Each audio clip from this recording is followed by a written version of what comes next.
Assalamualaikum warahmatullahi wabarakatuh. Bismillah, alhamdulillah, assalatu wassalamu ala rasulillah wa ala alihi wa ashabihi wa mawala. La khawla wa la quwata illa billah. La khawla wa la quwata illa billah. La khawla wa la quwata illa billah.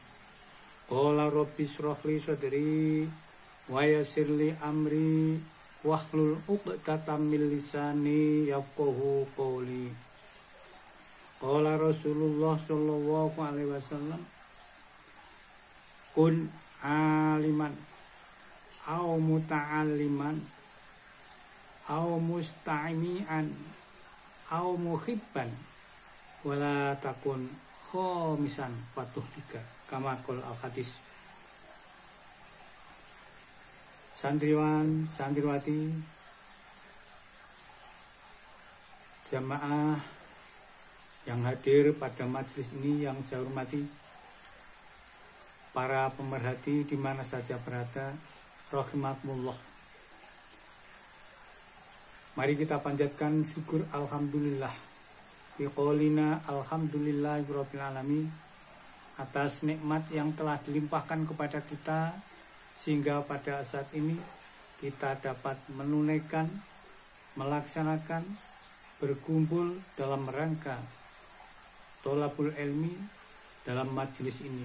Insya Allah majelis ini adalah majelis yang barokah, didoakan para malaikat dan lebih baik daripada hal-hal yang lain. Sholawat serta salam semoga selalu dilimpahkan kehadiran Nabi Agung Muhammad Sallallahu Alaihi Wasallam yang senantiasa kita nantikan kelak syafaatnya di yaumul akhir. Semoga kita tercatat sebagai umatnya yang kelak mendapatkan prioritas syafaatnya. Amin, amin ya robbal alamin. Pada kesempatan ini kita lanjutkan pembahasan kita tentang tajwid. Sekali lagi saya ulangi, tajwid adalah ilmu yang membicarakan tentang seluk-beluk tata cara untuk membaca Al-Quran. Untuk itu Al-Quran sebagai panutan, pedoman kita membaca Al-Quran, mempelajari Al-Quran wajib bagi kita bersama. Sesuatu yang wajib untuk mengantarkan, saya ulangi, sesuatu yang ilmu yang untuk mengantarkan sesuatu yang wajib, maka hukum mempelajarinya pun adalah wajib. Dalam hal ini mempelajari ilmu tajwid adalah wajib. Jamaah rahimakumullah, pada kesempatan ini kita bicarakan tentang huruf samsiah dan huruf komariah. Kita rangkai dengan alif lam ta'rif atau al-ta'rif. Huruf hijaiyah sebagaimana kita kenal semuanya ada 28.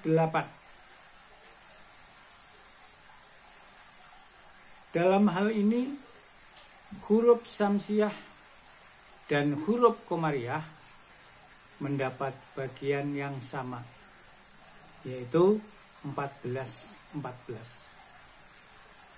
Adapun perinciannya, huruf samsiah adalah ta, sa, dal, zal, ro, za, sin, shin, shod, dot, to, zo, lam, nun. Ini kita kenal dengan huruf samsiah. Sedangkan huruf komariah adalah ta, ya adalah, saya ulangi, satu adalah alif, teruskan ba, jim, kha, kho, ain, ghain, fa, qaf, kaf, mim, wawu, ha, ya. Semuanya berjumlah 28. Samsiah itu artinya adalah matahari. Komariah adalah rembulan atau bulan.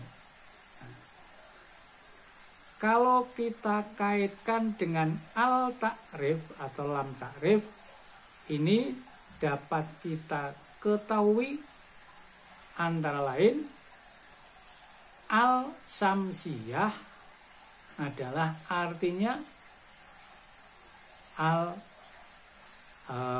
yang artinya samsiyah adalah matahari. Kalau ketemu dengan al, ini seperti misalnya huruf ta.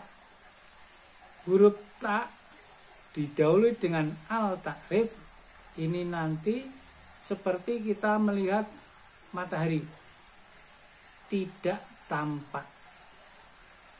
Dan biasanya untuk tidak tampaknya itu disertai dengan tasdid. Contoh yang tak misalnya al dengan tawabu, at-tawabu, alif lam ketemu dengan tak disertai tasdid, maka pembacaannya at-tawabu. Alnya tetap tertulis tetapi tidak dibaca, tidak didzohirkan. Maka kalau kita melihat matahari, itu pun juga mataharinya ada tetapi tidak tampak seperti bulan. Nah, ini ciri-ciri dari al-samsiyah. Apabila ada al bertemu dengan salah satu huruf samsiyah, maka harus dibaca al-samsiyah. Huruf samsiyahnya tidak tampak, biasanya disertai dengan tasdid. Sekali lagi contohnya at-tawabu. Tak adalah huruf samsiyah, jatuh setelah al, maka alnya tetap ditulis, taknya alnya tidak tampak maksudnya. Jadi at-tawabu, al tetap ditulis tetapi tidak dibaca. Ini contoh lagi, misalnya as-sobru, alnya tetap ada tetapi tidak terbaca, tidak dibaca. Ad-dukanu, al ketemu dengan huruf samsiyah dal, maka ad-dukanu langsung alnya tidak tampak namun tetap tertulis. As-sobru, ini contoh-contoh yang al-samsiyah. Ada al ketemu dengan salah satu huruf samsiyah.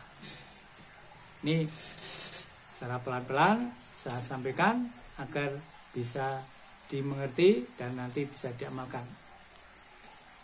Yang kedua adalah huruf komariah. Kalau kita kaitkan jatuh setelah al atau lam ta'rif.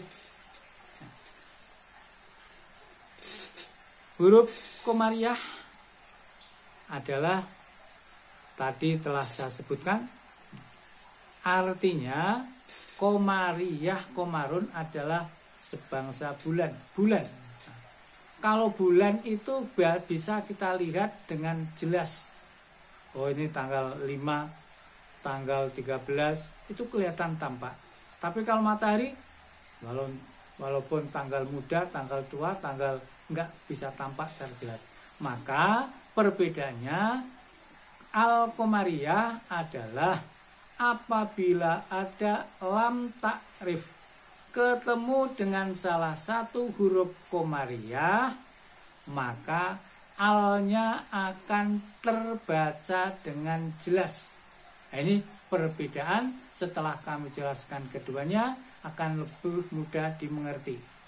Kalau al-samsiyah, alnya tidak tampak dan huruf samsiyah diikuti dengan tasdid. Kalau al-komariah, alnya tertulis dan dibaca dengan jelas.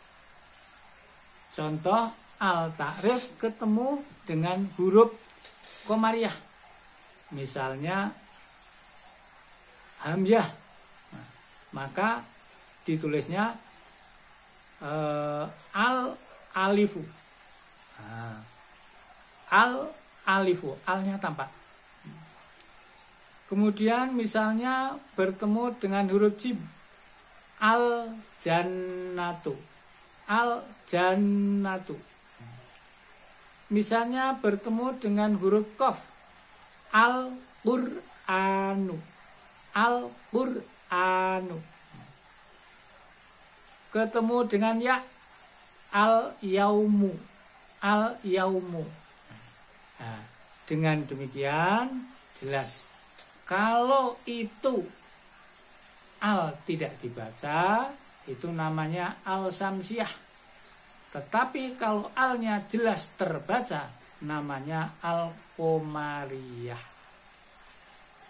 Dengan demikian, ini kalau kita hafal huruf samsiah, atau setidak-tidaknya al diikuti dengan, kalau tidak hafal hurufnya, al bertemu dengan salah satu huruf, tapi hurufnya ini ada tasdidnya, itu mataharinya tasdid. As-samsu, al-qamaru, bukan, tidak al-qamaru ya, as-samsu, kemudian at-tawabu, as-sobaru, an-nasu, contoh aja. Kalau yang komariah, al-jannatu, al-qur'anu, al-yaumu, al-kalamu. Nah, ini bisa kita bedakan. Inti ciri khasnya, kalau komariah alnya dibaca tegas, jelas. Namun kalau komariah itu alnya tidak terbaca, namun tetap tertulis dan diikuti dengan huruf samsiahnya tasdid. Nah, demikian semoga dapat kita pahami, dan masukan dari para pemerhati jamaah semuanya saya sangat mengharapkan, dan semoga kalau ini bermanfaat bisa dilebarluaskan, di-share, dan kita amalkan bersama dalam membaca Al-Qur'anul Karim. Berkali-kali saya sampaikan, banyak orang yang membaca Al-Quran, namun Al-Quran tidak menjadikan syafaat, bala'anahu, akan tetapi akan menjadi laknat. Ini bagi orang yang membaca Al-Quran, mempelajari Al-Quran tanpa dengan ilmu. Sampai-sampai dikatakan dalam kitab Zubat, ya, al-amalu bila ilmin amaluhu la yuqbal. Orang yang beramal tanpa ilmu, maka amalnya tidak akan diterima, ditolak. Untuk itu, marilah kita bersama-sama kita cermati, karena Al-Quran adalah pedoman hidup bagi orang muslim. Mempelajari Al-Quran adalah wajib hukumnya. Tata cara untuk membaca Al-Quran yaitu yang kita kenal dengan ilmu tajwid. Semoga kita mendapat bimbingan dari Allah, hidayah dari Allah. Kita senang Al-Quran karena mengharapkan bisa mengamalkan Islam dengan baik dan mengharapkan ridho Allah serta kelak mendapat syafaatnya, namun harus dengan ilmunya yang baik. Kalau belum tahu, fas'alu ala dzikri, bertanyalah, ngajilah kepada orang yang ahlinya. Kurang lebihnya mohon maaf. Wallahu muwaffiq ila aqwamit thoriq. Wassalamualaikum warahmatullahi wabarakatuh. Waalaikumsalam warahmatullahi wabarakatuh.